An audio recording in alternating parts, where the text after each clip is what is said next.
निताई गौर हरि श्री चैतन्य महाप्रभु की जय हो जय हो जय हो। जय जय सीताराम। परमात्मा ने जब सृष्टि का विकास किया, संसार को बनाया, तो परमात्मा ने जो कुछ भी बनाया है वो आकार प्रकार में भिन्न तो है, सब एक दूसरे से मिलते नहीं, लेकिन गुण सबके वही है जो परमात्मा के होते। लेकिन संसार में आने से जीव तो गुण वही रहता है परमात्मा का, लेकिन माया के कारण उसका वो स्वरूप नष्ट होकर के संसार का हो जाता है, इसलिए उसका पतन होता है, इसलिए वो नरक जाता है, स्वर्ग जाता है। लेकिन भगवान के धाम को वही जाते हैं जो भगवान के सच्चे भक्त होते हैं, जो शरणागत होते हैं, वही भगवान के धाम को जाते हैं। भगवान की बनाई दुनिया में बड़ी विचित्रता है। कोई कोई पढ़ करके विद्वान बनते और किसी किसी को पूर्व जन्म के संस्कार के कारण बचपन से ही ज्ञान रहता है। छोटे छोटे बच्चे संगीत में पारंगत होते हैं, उनके अपने हाथ पैर चलते रहते हैं, बढ़िया ढोलक बजाने लगते हैं, संगीत गाने लगते हैं। ये उनका प्रयास अभी का नहीं है, पूजन का। आखिर संगीत हो चाहे विद्वता हो, ये सब पूजन से मिलती है, जैसा संस्कार उस तरह से मिलता है। तो नवद्वीप में गौरांग महाप्रभु रोज पाठशाला जाते हैं, वहाँ बालकों को पढ़ाते हैं, और उस नवद्वीप में भी बड़े बड़े विद्वान हैं। विद्वानों में प्रायः क्या होता है कि एक विद्वान दूसरे को देख करके सहता नहीं, लेकिन जितने नवद्वीप में विद्वान बुद्धिमान थे, जो विद्वान थे, वो सब भक्ति पर है, किसी की कोई आलोचना नहीं करता। भले ज्ञान बढ़ाने के लिए एक दूसरे से तर्क वितर्क करते थे, बालकों के सामने कोई समस्या रखते थे जिससे उनका ज्ञान वर्धन हो, ज्ञान बढ़े। वहाँ की ये दृष्टि नहीं रहती थी कि किसी को पराजित किया जाए।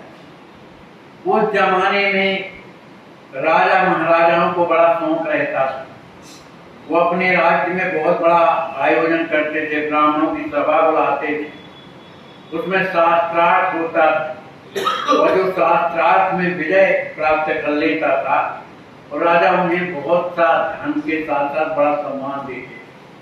ये बहुत वहां उस समय पर प्रचलन था। लेकिन जो सम्मान के लिए ज्ञान प्राप्त करता है, जो धन के लिए ज्ञान प्राप्त करता है, उसके जीवन में अभिमान जरूर आता है, चाहे वो कोई भी हो, क्योंकि निस्वार्थ ज्ञान केवल लोगों का कल्याण के लिए होता है। वो महापुरुषों के पास रहता है जो दूसरों के कल्याण के लिए रहता है। ऐसे लोगों के जीवन में अभिमान ज्यादा देखा जाता है। उन्हें ये लगता है कि हमारा जो हम कह रहे हैं उसकी सभी कोई मान्यता करे, भले वो गलत कह रहे हैं, पर उसको सिद्ध करने में चाहे जैसे बने, उल्टा सीधा चाहे जैसे भी हो, उसको सिद्ध करने में वो लगे रहते। लेकिन जो बात सत्य है वो असत्य से ढांकी तो नहीं जा सकती। तो गौरांग महाप्रभु के स्कूल में जितने भी विद्यार्थी पढ़ते थे वो सब एक से एक महान विद्वान थे, लेकिन उन्हें कोई जान नहीं सकता था कि बुद्धिमान है, विद्वान है, क्योंकि सब में भक्ति के संस्कार थे। अद्वैताचार्य जी की पाठशाला में बड़े बड़े लोग आते थे पढ़ने के लिए, बड़े बड़े विद्वान भी आते थे पढ़ने के लिए, लेकिन उनके यहाँ का ये नियम था कि दिन भर पढ़ाई करो, लेकिन रात में कीर्तन करो। कीर्तन होता था। तो एक दिग्विजय पंडित थे कश्मीर के केशव शास्त्री, उनको बड़ा भूत सवार था। पूरे भारत में उन्होंने विजय प्राप्त किया, और उसका कारण था कि उन्होंने सरस्वती देवी को सिद्ध कर दिया। तो सरस्वती उनसे प्रसन्न होकर के जब वरदान मांगने को कहा तो उन्होंने यही प्रार्थना किया कि देवी आप तो हमारे कंठ में हमेशा जिह्वा में विराजे, हम किसी से भी शास्त्रार्थ करें तो आप हमारी मदद करो। अब चूंकि वो उनकी वशीभूत थी, उन्होंने कहा ठीक है। अब वो जहां भी जाते थे सरस्वती उनके मुख में बैठ जाती थी। अब जहां सरस्वती ही बैठी हुई है तो कौन है जो उन्हें परास्त कर दी? बड़े बड़े विद्वानों को उन्होंने हरा दिया। जहां भी सुनते थे कि वहां पाठशाला विद्वानों की चलती है, वहां ही पहुंच जाते थे। उनके पास प्रचुर मात्रा में धन था, हाथी घोड़े और भी पंडित, माने पूरा लाम लश्कर चलता था। उनका वैभव था और आजकल वैभवान को ही लोग ज्यादा मानते हैं भैया, भले उससे कुछ ना बनता, पर वो कार घोड़े हाथी में 10 लोग उसके आगे पीछे चलते हैं तो लोग समझते हैं हाँ ये बहुत, और भले विद्वान हो और उसके पास कुछ नहीं है उसको लोग नहीं मानते, अरे सब ऐसे। तो वो जो काश्मीरी पंडित था बड़ा अभिमानी हो गया था, सब जगह उसने विजय प्राप्त किया। उसने सुना कि नवद्वीप में एक कोई निमाई नाम का कोई बालक है और वो बहुत बड़ा विद्वान है, उसकी हर लोग विद्वान लोग बात मानते। तो उसने सोचा कि चलो भाई नवद्वीप में चढ़ाई करें, उसको भी जीत लें अपन लोग। तो अपना घोड़े हाथी सब सवारी लेकर के वो नवद्वीप आता है। उसके साथ में कुछ ब्राह्मण भी रहते थे, क्योंकि उसे सब कुछ कंठस्थ था, सरस्वती की कृपा थी। वो कोई भी बोलता था शास्त्र की बातें, जिसको संदेह होता तो पंडित लोग सब दिखा देते थे, हम शास्त्र में ये लिखा, उन्हें प्रमाणित करने के। अब उसने जो है इधर आकर के नवद्वीप में ढिढोरा पिटवाया। उन्हीं के लोगों में से रहते थे जो पूरे क्षेत्र में घूम घूम करके ढिढोरा पीटते कि इस नवद्वीप में कोई भी विद्वान हो, वो अपने आप को जो विद्वान मानता हो, वो हमसे शास्त्रार्थ करे, और यदि शास्त्रार्थ नहीं करना चाहता है तो सब विद्वान मिलकर के हमको विजय पत्र लिख दें कि हम लोग हारे आप जीते, तो हम बिना शास्त्रार्थ किए भी चले जाते। अब उधर की तो स्थिति ये थी कि शास्त्रार्थ में उन्हें पसंद नहीं था, चाहे वह देवताचार हो चाहे गंगादास हो, बहुत अच्छे विद्वान थे, उन्हें अच्छा नहीं लगता था ये शास्त्रार्थ करना, क्योंकि उन्होंने शास्त्र में जो चीज पाई उनका अंतिम सार तो यही कि भगवान का भजन करो, भगवान का प्रेम प्राप्त करो, यही सब शास्त्रों का सार है। तो बड़े बड़े विद्वान जो बसदेव भट्टाचार्य जी महाराज थे और कौन कौन रहे, महेश्वर रहे, नीलांबर दास जो मने स्वयं महाचैतन्य प्रभु के नाना लगते हैं, रघुनाथ दास जिन्होंने उनके कारण उन्होंने अपनी गंगा में प्रवाहित कर दिया था चैतन्य महाप्रभु ने, ये भी उद्भट विद्वान, लेकिन इनमें अहंकार नहीं था। इनमें अहंकार था रघुनाथ दास जी में, तो उनका अहंकार जो है निमाई ने समाप्त कर दिया, तो उनके शिष्य बन गए। तो इन विद्वानों ने सोचा कि आखिर इससे लाभ क्या हो शास्त्रार्थ करने। लोग सोचने लगे कि जिसके जीवन में अहंकार होता है तो भले उसने देवी की उपासना की हो, सरस्वती उनके पक्ष में हो गई हो, लेकिन भगवान का एक नाम है दर्पाहारी, उन्हें घमंड का नाश करना, ये भगवान का काम। तो भगवान की शक्ति के सामने किसी देवी देवता की शक्ति थोड़ी चलती, लेकिन इससे कोई लाभ नहीं। इन लोगों ने जो बड़े बड़े विद्वान थे उन्होंने तो उस बात पर सोचा जिसको जो करना हो तो करे, क्यों हम व्यर्थ में बात विवाद करें। लेकिन जो नए नए विद्यार्थी थे, निमाई की पाठशाला में पढ़ते थे, उन्हें किसी को व्याकरण का है, किसी न्याय में है, कोई अलंकार में है, कोई कुछ में, सबकी अलग अलग विद्यार्थी, और उन्हें विश्वास था कि हम इसमें विजय प्राप्त करेंगे। तो लड़के आपस में कहने लगे तुम कहां से विजय प्राप्त करोगे भैया, जब उनके मुख में सरस्वती ही बैठ जाती है जब विद्या की अधिष्ठात्री देवी जो सरस्वती हैं वो खुद जब बहस करती है, तर्क वितर्क करती है, उससे कैसे जीत सकते हो? कहे तो क्या करें, नवद्वीप की नाक कटा दें। ये नवद्वीप जो इतना बड़ा भूखंड है विद्वानों का, तो नाक कट जानी चाहिए। तो विद्यार्थियों ने कहा ये अपने बस की बात नहीं, इस बात को अपन निमाई से करें। वो जो भी सोचेंगे, जो भी करेंगे, वो अपने हिसाब से ही बढ़िया करते हैं। तो दूसरे दिन जब पढ़ाने के लिए आए निमाई, जब पाठशाला बंद माने समाप्त हो गई, उसका समय खत्म हो गया, तो जितने बालक थे जो विद्वान थे, उन्होंने कहा कि आपने कुछ सुना नहीं? निमाई ने कहा क्या? कहा अपने इधर नवद्वीप में एक कश्मीर से केशव भारती आए हुए जो प्रकांड विद्वान है, और उन्होंने पूरे भारतवर्ष में जाकर के शास्त्रार्थ किया और सब जगह से विजय पत्र लेकर के आए हुए। अब ये नवद्वीप के विद्वानों को जो है से वो शास्त्रार्थ करना चाहते हैं। तो गौरांग महाप्रभु ने कहा तो करने दो, तुम्हें तकलीफ क्या है? करने दो भाई, जिनको करना हो करें। कहे नहीं तो कौन करे, उनके मुख में सरस्वती विराज जाती जेवा पर, तो कोई सब डर रहे हैं कि कोई न करेंगे। और जो बड़े बड़े हैं, जो महापुरुष है अपने में, अद्वैताचार्य जी वगैरह, वो कहते हैं हमको इससे कोई मतलब, हमें तो अपनी शिक्षा से मतलब है, भगवान के भजन से। तो अब आप ही बताइए, नवद्वीप की नाक कट जाए, हम लोग जाके सरेंडर हो जाए वहां, काल देखो जो घमंड में यदि आया है तो उसका घमंड तो निश्चित चूर होता है। उसको ना तुम कर सकते ना मैं, भगवान खुद करे। कोई पहलवान अपने को मानता है गांव में, तो जब बाहर जाता है तो उसको पहलवान मिल जाती, उसे प्रसाद देती। ऐसे विद्वान लोगों को भी विद्वान भी मिल जाते हैं। तो इसमें कोई घबराने की जरूरत नहीं। पर ये बताओ रहता कहाँ है वो?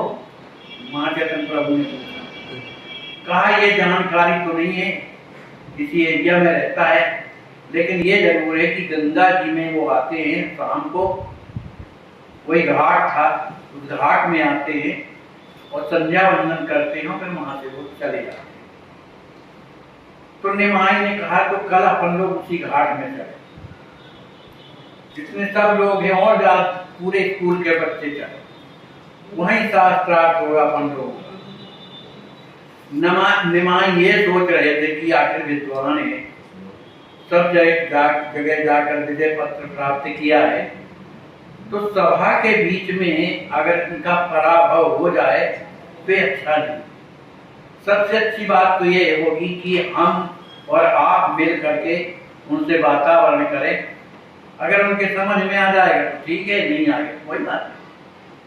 तो निमाई सभी बालकों को लेकर उसी घाट में गए जहां वो विजय पंडित शाम को आते थे। अब उसके पहली बैठ करके काफी संख्या में लड़के थे, तो महाचैतन्य प्रभु ने कोई ऐसी युक्ति करी, कोई ऐसा टॉपिक छेड़ा कि इस पर आप लोग हल करो इस समस्या। अब लड़के अपनी अपनी बुद्धि से लग गए, उन्हें करना क्या था, वो तो किसी तरह से वो बहाना बना रहे। जब वो आपस में लड़के एक दूसरे की तर्क वितर्क में बातें काटते थे, कोई जब नीच जीतता दिखाई देता था तो 10-5 लड़के उसी शास्त्र के बारे में जो जानते थे वो सब इकट्ठा उस पर प्रहार करते थे। वो है तो दूसरे रास्ते से निकलने, मानिए शास्त्रों में दूसरे रास्ते से निकल करके वो देख लेता कि मैं तो हार जाऊंगा, तो मौन हो जाता।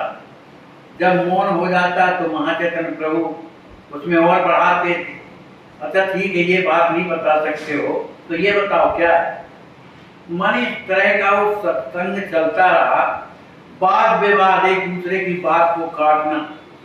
उसी समय पर वो दिग्विजय जो पंडित था केशव, अपने कुछ साथियों को लेकर, वो भी विद्वान थे, उन्हीं के साथ में वो उसी गंगा के घाट में आते।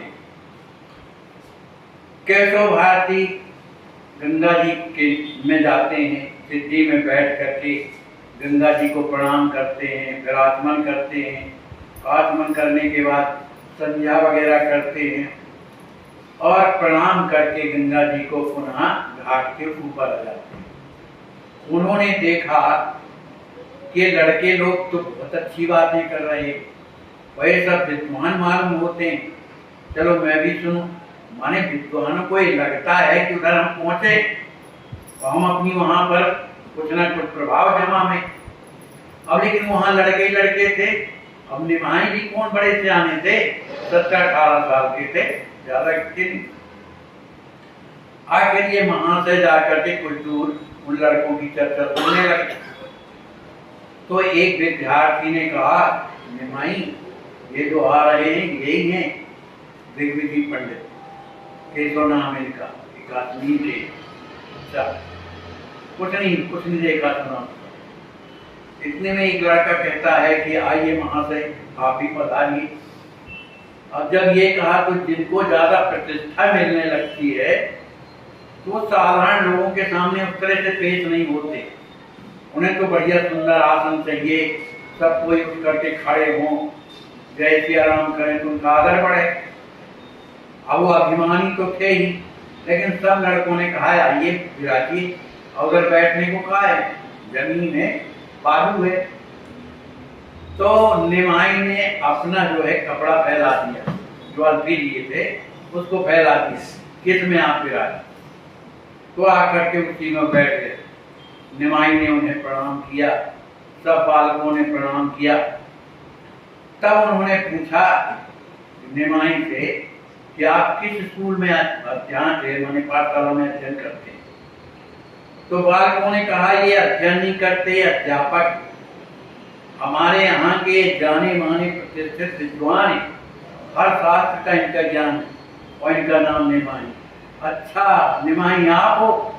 उनके सिर में हाथ फेरते हुए, पीठ को थपथपाते हुए कहा आपका नाम तो मैंने बहुत सुना है और बहुत दूर तक सुना है, लेकिन मैं आज आपको देख रहा हूँ, मुझे बड़ी प्रसन्नता हुई है। जब ये सब ऊपर से कह रहे थे, बहुत सुंदर हुआ कि कम से कम आज हम तुम्हें देख रहे हैं। तो निमाई कहने लगे अरे आप तो विद्वान हैं, आप तो दूसरों को इस तरह का सम्मान देना ये आपका बड़प्पन है। अब हम छोटे छोटे बालक हैं आपके सामने, हमारी क्या प्रतिभा हो सकती है? आपकी प्रतिभाएं हमने सुनी है कि आपने संपूर्ण भारतवर्ष में विजय प्राप्त किया है और इसी उद्देश्य से आप इस क्षेत्र में भी आए हैं, ऐसा आपने सुना है।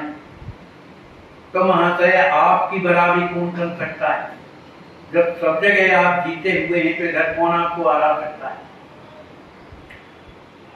कहा भैया वैसे बड़ी कृपा है सरस्वती की, अभी तक तो मैं नहीं हारा और मुझे विश्वास है कि मैं कभी हार भी नहीं सकता, क्योंकि मुझ पर भगवती की कृपा है। गौरांग महाप्रभु ने कहा वो तो सही है, वही बात तो मैं कह रहा हूँ। फिर गौरांग महाप्रभु ने अब छेड़ना शुरू किया कि आप इतने बड़े विद्वान हैं, सब जगह गए लोगों को शिक्षा दे रहे हैं, हर शास्त्रों का आपको ज्ञान है, तो आप कुछ हम लोगों को सुनाइए। उन्होंने पूछा आप लोग बताइए क्या सुनना चाहते हैं? उन्होंने कहा हम ये सुनना चाहते हैं कि अभी इधर तो गंगा जी बह रही, गंगा जी की महिमा सुनाइए, आप गंगा जी का महात्म सुनाइए। अब उनको तो धारा प्रवाह थी, विद्वान थे, सरस्वती की कृपा थी। अब उन्होंने संस्कृत में बनाते भी जाते थे नवीन श्लोक और धारा प्रवाह बोलते गए गंगा जी की महिमा में। इस तरह से थोड़े ही समय में 100 से आगे तक के श्लोक बोल गए। अब बोल करके रीते तो कहा कि आप लोगों के कुछ समझ में आया? अरे नवीन श्लोक हैं जो स्वयं रचे हुए हैं और जल्दी जल्दी बोलते गए, कौन है होगा ऐसा इतना कि ये समझ जाए? तो बालकों ने तो कह दिया कि भाई हमारी समझ में तो नहीं आया, लेकिन आपने जो कुछ भी कहा संस्कृत के श्लोकों में उसका हमने अर्थ जरूर समझ लिया। निमाई से पूछा आपने क्या समझा? का हमको तो बड़ा अच्छा लगा। आपने जितने भी श्लोक सुनाए हैं उसमें गंगा की महिमा सुनाई आपने कि वो कहाँ से प्रकट हुई, फिर कैसे धरातल में आई, भगवान शंकर ने कैसे उसे अपने मस्तक पर लिया, फिर भगीरथ कैसे लाए, ये सब वही वर्णन है इसमें। तो वहां से आप ये बताइए हमको, गौरांग महाप्रभु पूछने लगे कि आखिर जितने भी आपने श्लोक बोले इन श्लोकों की आप व्याख्या कीजिए और इसमें गुण और दोष दोनों बताइए। अब जब ये बात कही तो दिग्विजय था, कहा मैं जो कहूँ उसमें गुण तो हो सकते हैं पर दोष तो कभी नहीं हो सकते। तो गौरांग महाप्रभु ने कहा कि देखिए आपकी बात हम नहीं करते हैं, चाहे वो कालिदास हो और भी जो बड़े बड़े विद्वान हो गए हैं उनकी भी भाषाओं में कुछ ना कुछ गुण और कुछ ना कुछ दोष जरूर मिलते हैं। हाँ, महापुरुषों की बात अलग है, जैसे वेद व्यास जी महाराज हैं, ये परमात्मा के ही स्वरूप है। इनकी जितनी भी लिखी गई जो भी है, चाहे वो महाभारत हो चाहे कोई भी ग्रंथ हो, इनमें दोष नहीं होता सिवा गुण है, क्योंकि वो परमात्मा ही है। लेकिन जहां तक मनुष्य की बात है, वो कितना भी विद्वान हो जाए लेकिन उनमें गुण और दोष जरूर होते हैं, और इसी से गुण दोष से सृष्टि भी हुई है। तो कृपा करके हमें बताइए कि आप उनकी व्याख्या कीजिए और उसमें गुण दोष बताइए। अब दिग्विजय पंडित ने सोचा कि ये तो बहुत बड़ी बात पूछ रहा, तो उसने सोचा कि इससे पूछे कि कौन इस लोग की हम बताएंगे। 100 से ज्यादा बोल गया और स्वयं के रचे हुए हैं, वो जल्दी जल्दी बोलता गया, तो उसको कहाँ याद होगा ये। तो महाचैतन्य प्रभु ने कहा कि जो आपने 50 के आगे जो श्लोक बोला है और पूरा श्लोक ज्यों का त्यों सुना दिया हूँ, ये आपने जो बोला है इसकी आप व्याख्या कीजिए और गुण दोष बताए। अब तो उसका जो हृदय था, जो मुख की जो रौनक थी, वो एकदम मलिन हो गई कि ये तो कोई नहीं कर सकता।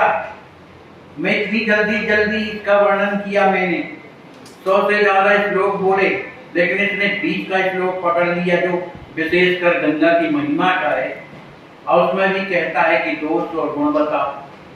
अब तो उसका मन बिल्कुल ढीला होने लगा, उसकी जो स्त्री थी वो जाने लगी, लेकिन फिर भी वो दबा करके बोला, निमाई से कहने लगे कि आपको मेरी इस कृति में आपको गुण और दोष दोनों नजर आते। कहा महाशय एक नहीं, तो कोई की भी बात हो सब में गुण दोष होते हैं। कहीं शब्दों में गुण आ जाता है तो कभी उसके भावार्थ में दोष निकल आता है। इस तरह से उन्होंने समझाया। पंडित समझ गया कि ये हमारा बाप, इससे हम किसी स्थिति में जीत नहीं सकते हैं, क्योंकि इसकी बुद्धि बड़ी प्रखर है और जैसा मैंने सुना था ठीक वैसे ही। अब तो उसकी मुख की कांति फीकी लगने लगी।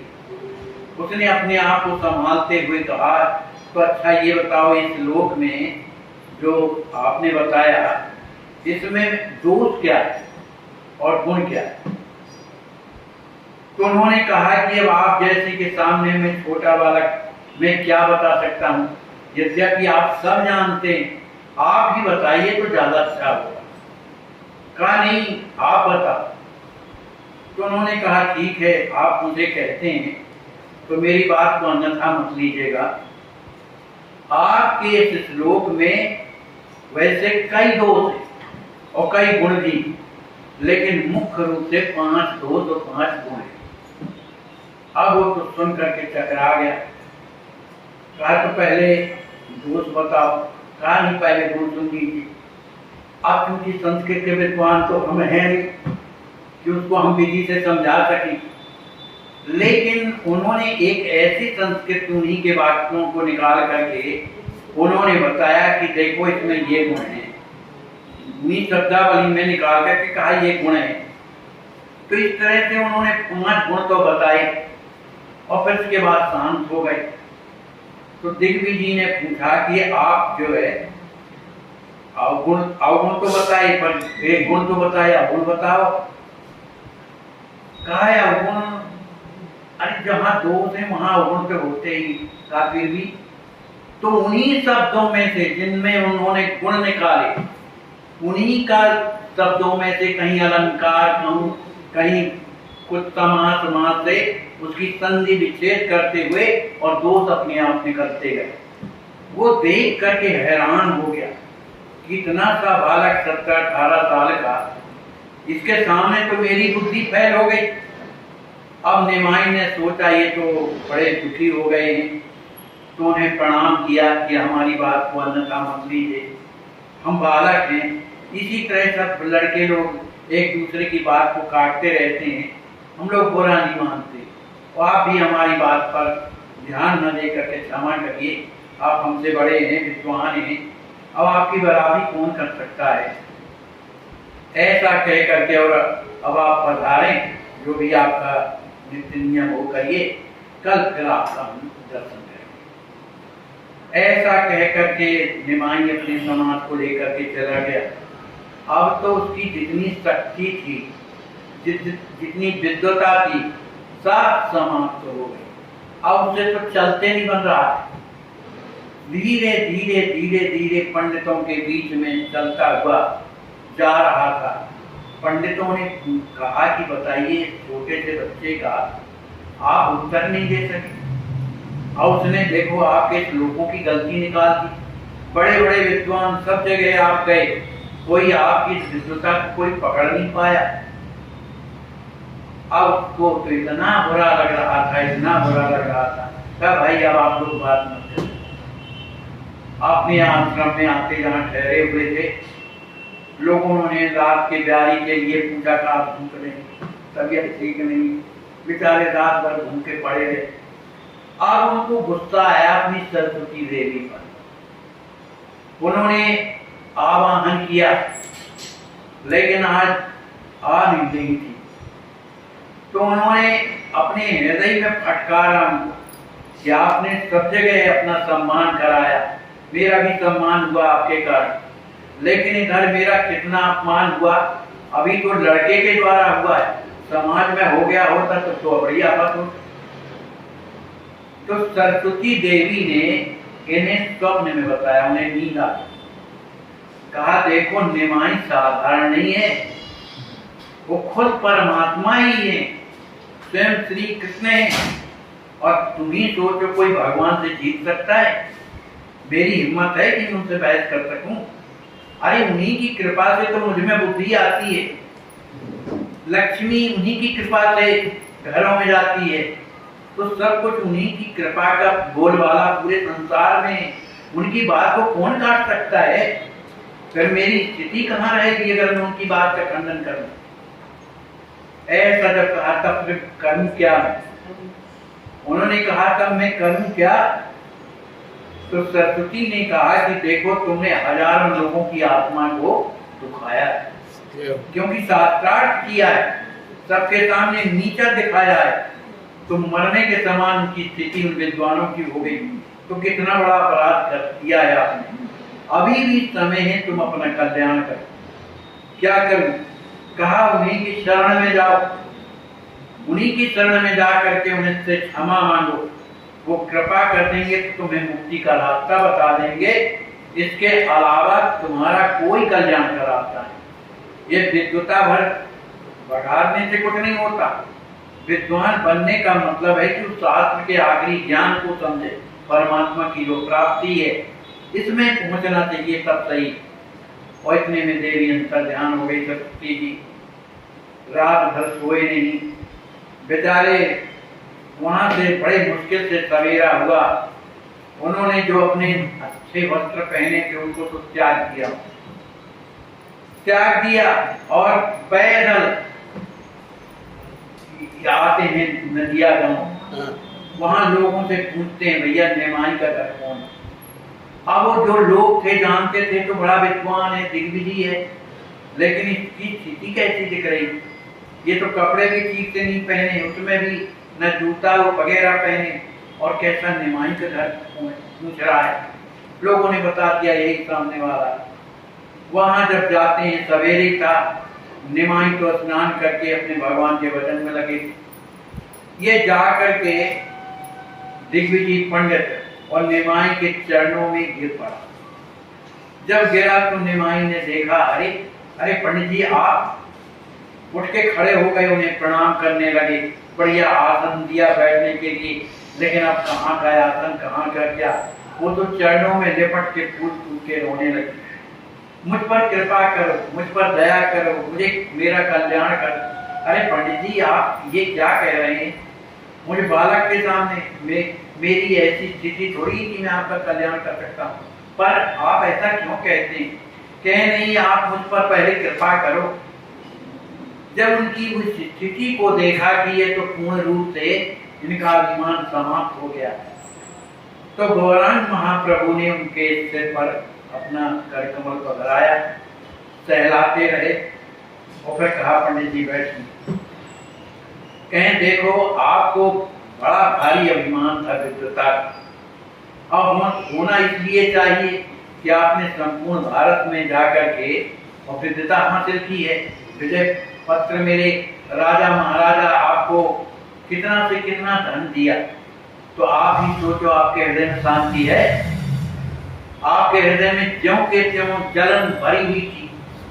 तो ये रास्ता विद्वता का नहीं है। विद्वान बन करके भगवान के रास्ते में चलना चाहिए। भगवान का ही रास्ता ये ऐसा है जहाँ सुख मिलता है। उनकी शरण में जाने के बाद ये आवागमन का चक्कर जहाँ समाप्त हो जाता है, बार बार मनुष्य बनना, बार बार पशु बनना, ये सब समाप्त हो जाता है। अब हम आपसे ज्यादा क्या निवेदन कर सकते हैं? आप तो सब शास्त्रों के ज्ञाता हैं, पर ये हम आपसे कहते हैं कि आप ये सब कुछ छोड़ करके केवल भगवान की शरणागति का सहारा लेकर के अपने जीवन को चलाइए, तो आपका जीवन बढ़िया है। और नहीं तो पुनः इस संसार में इसी तरह होते खाते रहेंगे, पता नहीं किस योनि में जाएंगे।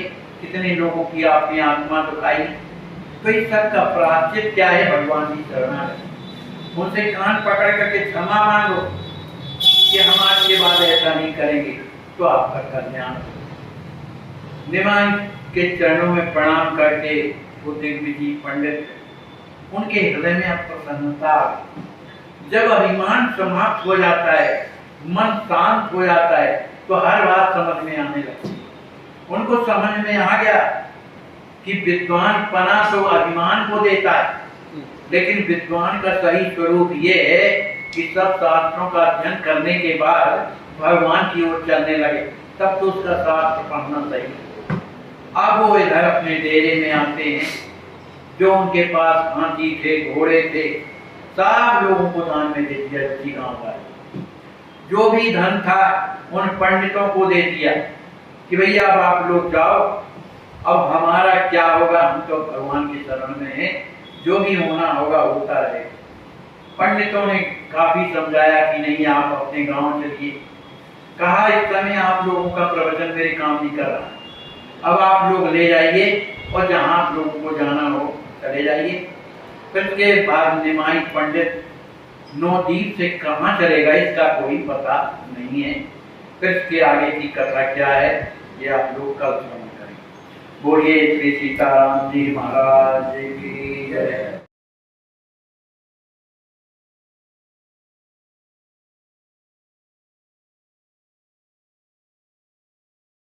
आप यह जो दृश्य देख रहे हैं, ऐसे आज भी हजारों लाचार वृद्ध अस्वस्थ हालात में पड़े हुए तड़पते ईश्वर अल्लाह से मना रहे हैं कि अब मैं जीना नहीं चाहता, सहा नहीं जाता, मुझे ले चलो।